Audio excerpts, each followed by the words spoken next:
Hello there everybody, Jordan back again with another review, and this is going to be for the 2026 film The Strangers Chapter 3, and this is directed by Rennie Harlan and stars Madeleine Petsch. Maya must once again take on the strangers in a final battle between good and evil. Well guys, we are at the end of the road on this planned trilogy, and we're going to have a total of 5 Strangers movies here. Let me just tell you where I am with these films. The original, I don't really like, to be honest. I think it's one of the most overrated horror movies of all time. I know I'm probably on an island with that, but that is my true thoughts. I've watched it a couple of times now. The second one, Pray at Night, I absolutely love, and I think it's a fantastic modern slasher film. This trilogy, look, I don't mind Chapter 1 because I think it's a slightly better version of the original, only because these characters are a little bit more likable than Liv Tyler and Scott Speedman. Chapter 2 was a waste of time. It is just one big long chase scene, and I was just thinking at that point, what is going on with this planned trilogy? We've had a remake, and now we're just having this sequence that is filmed over 90 minutes, and it should be like a 10-minute segment in any other slasher movie. So going into this one, it was more intrigue than excitement, because I was thinking, I just need to see how this planned trilogy is going to end, because it hasn't been great so far, but maybe, just maybe, they'll have something up the sleeve for this 3rd chapter, and this is where it is all gonna come to fruition, this planned trilogy that they had a few years ago, and they just had to make it. So let's get into it, The Strangers Chapter 3. And what I will say for this film is, at least it does something a little bit different compared to the last 2 movies. The first one was basically a remake of the original. The second one, the one big long chase scene that had no ideas whatsoever. It felt like a very middle chapter. But here, it does try and do something of its own, where we have a little bit of the second one thrown in there, where it's just Madeleine Petsch trying to get away from these strangers, but also taking the battle to them at the same time. But we do learn a lot more about the strangers as characters themselves, a little bit more about this town and why the town is the way it is, a bit more on other characters that we've seen appear over these last 2 movies. So yeah, it does try and sort of bring it all and wrap it all up with a different way of telling the story. It doesn't just copy someone's homework there or have no ideas whatsoever. It is trying to feel a little bit more standout than the other 2 films. And I gotta say, guys, the links to the past where we see these strangers growing up, it was a little tiny bit of screen time in the second movie, although I didn't find it all that fascinating, to be honest, but at least they did sprinkle that in to take us away from the whole 90-minute chase scene. Here, we elaborate more on that, about why the strangers are like this and what they've done in their teenage years and everything, all leading up to what they are doing now in this town. And I gotta say, I did like them parts of this movie because it just took us away from the same kind of type of storyline that we've been following over these last 3 films. And I was always going to think at the back of my mind, okay, maybe there's something here as to why this is happening. And even though it does explain that, and it's not executed very well, leading up to the final moment and the whole thing about why they're doing it, I still find it kind of interesting, and some of the best moments in the movie were in them flashback scenes. And Madeleine Petsch, once again, is always the best thing about this planned trilogy. She is my biggest positive in the first 2 films and made the movie a lot more watchable, because I think she's a great final girl, and it's kind of no different here. Although there is a part of this movie where I have a few negatives about her, which I'm going to speak about in a minute, but for the most part, I think she just kind of brings what she can work with here, which isn't a lot, and does stand out in the movie. She's a very likable character who's kind of grown a little bit over these last 3 films, over this couple of nights where they take place, and she's become a little bit of a hardened character, and, you know, she's, instead of being scared of the strangers, she's kind of taking the battle to them. So I do love a good final girl, and unfortunately, she is a good final girl in a pretty bad franchise. And the movie looked kind of nice. I thought it was all nicely lit, you know, all the little backwoods and everything. The Strangers has always been good for its lighting and use of shadows and everything, as much as I don't like these movies. And this one is no different. I think it's all set nicely. It all looks good. And it's got that whole dull backwater washed out feel of America pretty much down to a T here. And even though I have a lot of negatives, which I'm just about to get into, guys, this is an entirely watchable movie. I mean, I don't think it's been a great start for some films, especially straight to VOD movies this year. And I've seen about 15 movies. This wouldn't even be in the bottom 5, to be honest. I've just seen a lot worse, which made this movie, to me personally, a lot more palatable, because it's a very simple movie where you just sort of turn your brain off, watch it, and just follow what's going on for 90 minutes. You know, slasher fans will get something a little bit out of this, I suppose. It's mildly entertaining, and it's just one of them where you don't have to think about it too much. It's to the most general audiences that this movie is catered for, and sometimes I'm okay with that.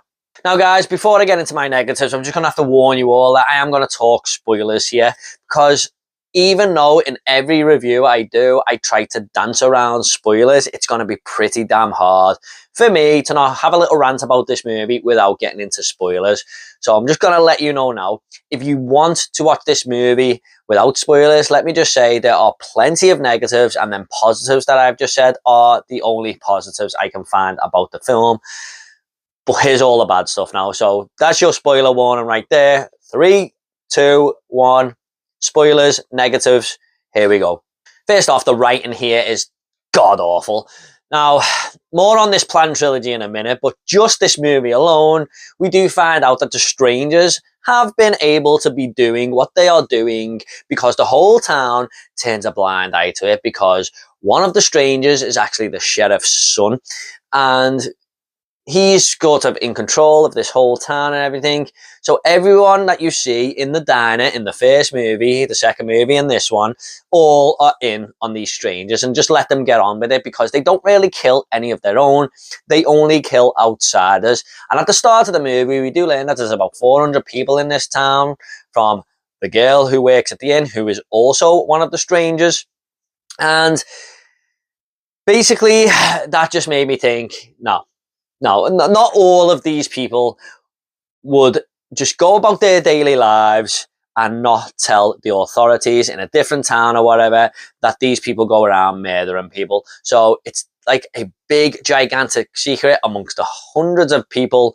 And yeah, we're all just meant to believe that these people are keeping it to themselves, really, in their little community. You know what it is like, guys. If you tell 1 or 2 people in life something that you don't really want people to know, and next minute it spreads everywhere. I think we've all had that in the past. People can't help themselves, and I'm meant to believe that all of these people in the diner, possibly more people who aren't in the diner at the time, are meant to keep this secret, that the strangers are, they know who the killers are at these strangers, and they're just happy to let them kill strangers, who random people who come into the town. Come on, seriously? And they've been doing this for years, because the strangers are older now and they've been doing it since their teenage days. It's ridiculous. Also, I have no idea why these strangers are trying to recruit Maya as one of the strangers themselves, because obviously she killed one of them at the end of Strangers Chapter 2, and they keep putting the mask on her and tying her up and getting her in the car and bringing her along to other killings, so she can basically become one of them and get the feeling of murdering someone, even though she's being forced to kill these people. And they think that's going to work, because when we go back to the past, we see how this Dollface character, I think it is, became one of the strangers because she killed her cheating boyfriend. And when they're going in to kill that couple, they see that she's already killed him, and they're thinking, okay, we can recruit her now. She likes this murdering type of thing. But it's a different thing. She's killed her cheating husband, which is bad enough. I mean, you can't just do that because someone cheated on you. So that makes her a little bit of a crazy crackpot anyway. And the fact that she would join them, I suppose, can be mildly believable. Why would Madeleine Pest join these strangers? They've killed her boyfriend, and she only killed one of them in self-defense because they've been terrorizing her for the last night or 2. And they think that if they put this mask on her, that she's just going to become one of them and bring her along for a few killings. And it leaves the strangers very vulnerable, as we see in one scene where she's brought along for a killing and she turns and kills one of the strangers anyway, the other girl. I think it might be Dollface. I mean, that just makes the strangers absolutely some of the dumbest killers we've ever seen in horror films. I don't get what they are trying to gain out of this storyline. I mean, even by the end of the movie, if she did become one of them, it would have made it a little bit more digestible, but she doesn't. It just played out very, very safely. Also, why does this one of the strangers say to her at the start of the movie that we're even now? I killed your boyfriend, you killed my girlfriend, we're even. And then 10 minutes later, fucking comes after her and ties her up and everything. I'm just like, he tells her to get out of town and then comes after her again. What are we doing here? Why are we wasting this time? The writers definitely got lost with this movie, I'm sure of it. But it weren't a great idea to start with anyway, let's be honest. Madeleine Pesch as well, even though she's the best thing about these movies, there is a moment later on where her sister is looking for her and she just watches her get killed. So we've gone for this story arc over the first two movies where she has taken this battle to the strangers, and it opens up like that in this film. But she just watches her sister be killed by this sackhead guy and does nothing about it. I don't care if my sister was there and about to be killed. I wouldn't just sit in the car without moving a muscle or making a noise. She just watches it and she feels like she's helpless. After this big sort of second movie where she's took the battle to them. What's going on with her character arc there? At least she redeemed herself a little bit in the end. But that moment for me was just laughable, and I just shook my head thinking, man, are we meant to believe all this shit that's going on? But one saving grace for slasher movies is the kills, and once you get creative and a lot of blood on screen and everything, gorehounds can forgive your weak storyline at times, but here, the kills aren't even that great. A lot of them are just cut away, or things are happening behind a bit of equipment, like, you know, we can see an axe being thrown into someone, but the line behind the bed, so you just see the axe above the bed come down. There's nothing really creative or redeemable here in the kills at all. I thought they were pretty piss poor.